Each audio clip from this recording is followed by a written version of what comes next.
안녕하세요. 지승호입니다. 또 간단한 공지사항이 있어가지고 카메라를 켰는데요. 제가 5주기 때, 신해철님 5주기 때, 이 신해철이라는 책을 냈습니다. 책이 좀, 내용이 좀 그렇게 제가 충실하게 채우지는 못한 것 같아가지고, 좀 아쉽기도 하고, 마왕이나 마왕을 기억하는 팬분들에게 또 죄송하기도 하고, 또 뭐 출판사도 좀 손해를 보신 것 같아서, 뭐 죄송했는데, 이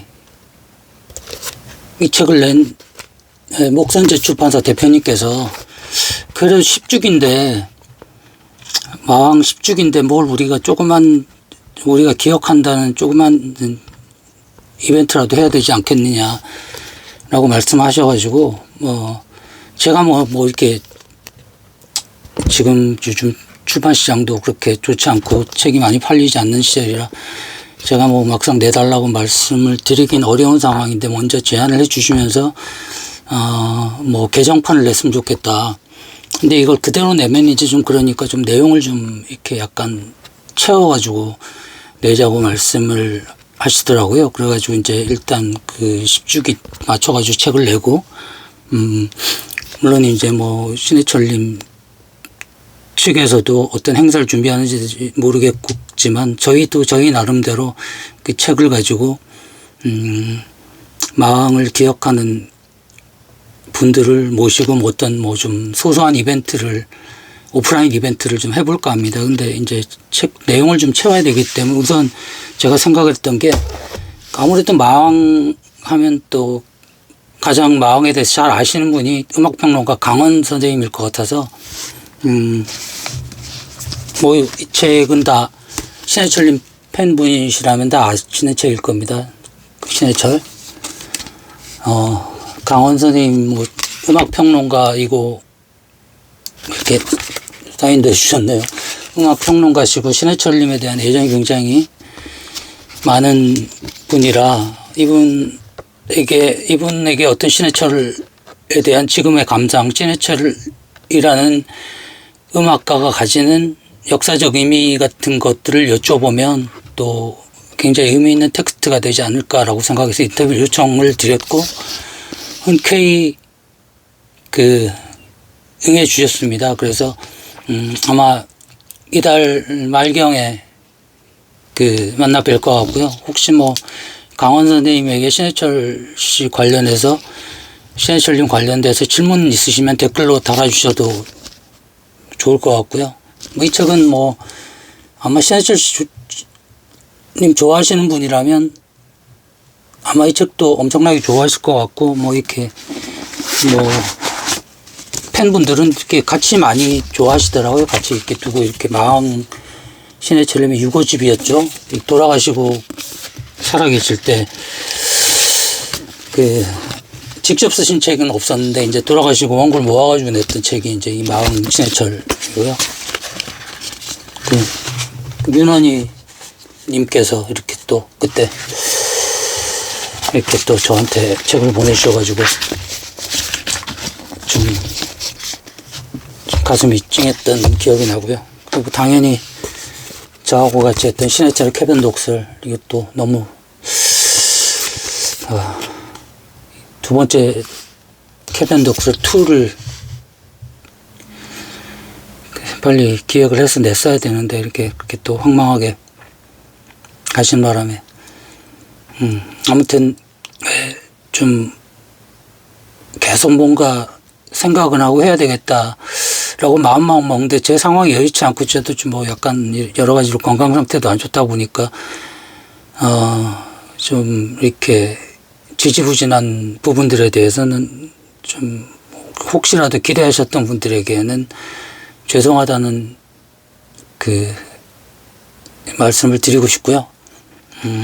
아마 이제 10주기 때 좀 강원 선생님 인터뷰를 비롯해서 좀 괜찮겠다 싶은 텍스트를 좀 채워서 지금 이제 새 책을 내기는 좀 어려울 것 같고 그렇게 좀 여러 가지 상황으로 봐선 그럴 것 같아서 이렇게 아시네철 개정판을 좀 내려고 계획하고 있습니다. 그리고 최근에 제가 영화 힙노시스 LP 시대의 전설, LP 커버의 전설이죠. LP 커버의 전설이라는 영화를 봤는데 아마 해철님이 살아계셨으면 굉장히 재밌게 보셨을 영화였을 것 같아요. 이게 정말 락 좋아하는 분들이라면 황금 시대라고 할 수 있는 그 60년대 말 70년대 초반 그때부터 이제 그 힙노시스라는 회사가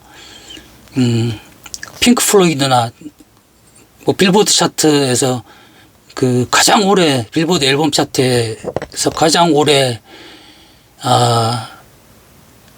그 랭크돼 있었고 뭐 혹자는 가장 훌륭한 프로그레시브 락 음반이라고 또 평가하는 닥사이드 오브 더 문 같은 앨범을 비롯해 가지고 뭐 여러 핑크 플로이드 앨범을 디자인했고 그다음에 뭐 레드 제플린 같은 락 그 하드락의 전설 뭐 이런 뭐 그다음에 피터 가브리엘 뭐 이런 분들 또 비틀즈에 있던 폴 맥카트니 앨범도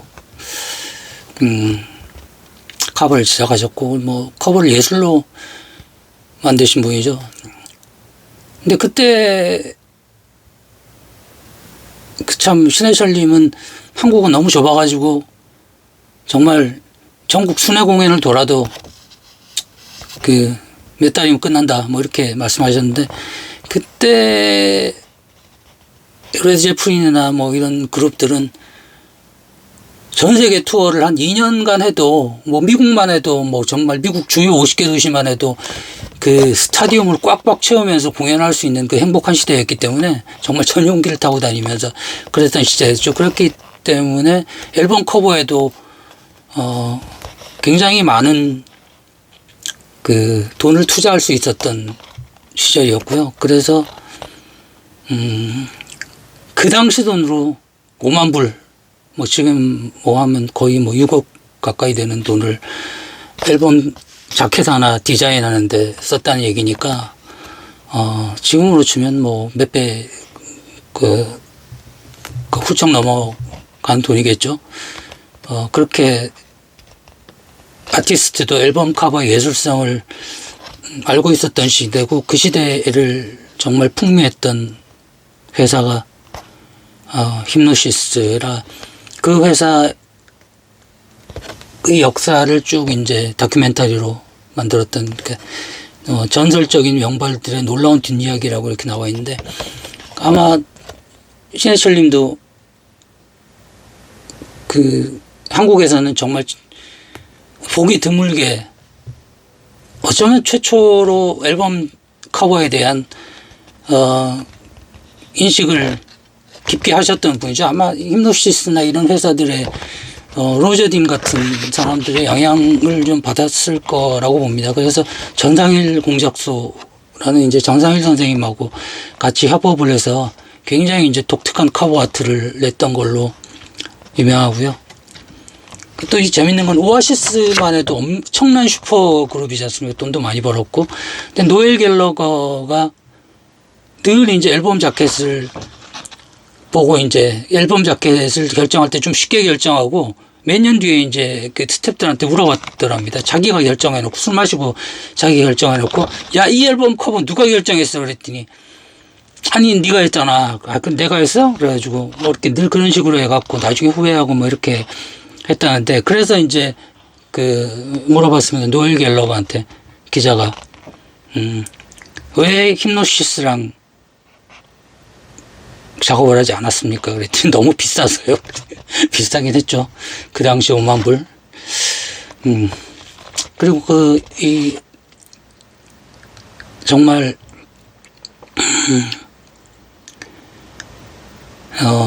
프로그레시브 락이나 하드락을 좋아하시는 분들한테는 핑크 플로이드나 레드 제플린은 정말 이 신과 같은 전설적인 존재들인데 사실 이렇게 대중성이나 뭐 대중에 대한 영향력으로 따지면 사실 비틀즈만한 그룹이 없었기 때문에 처음에 이제 폴 맥카트니가 앨범 커버 작업을 하자고 이제 이 힉노시스에 연락을 했을 때,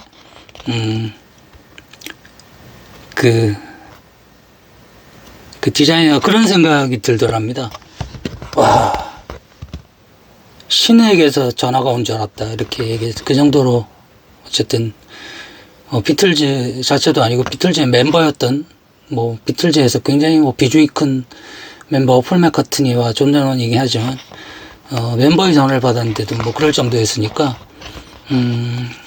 우리도 이제 좀 이런 문화를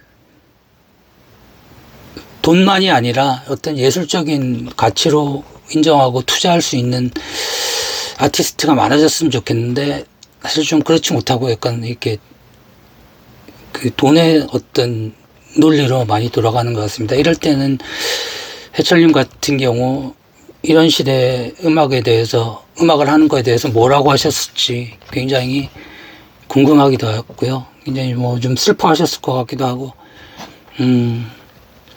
어쨌든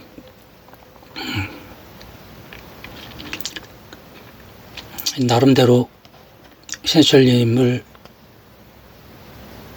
기억하기 위해서 소소한 프로젝트들을 준비 중입니다. 그것들이 잘 될 수 있도록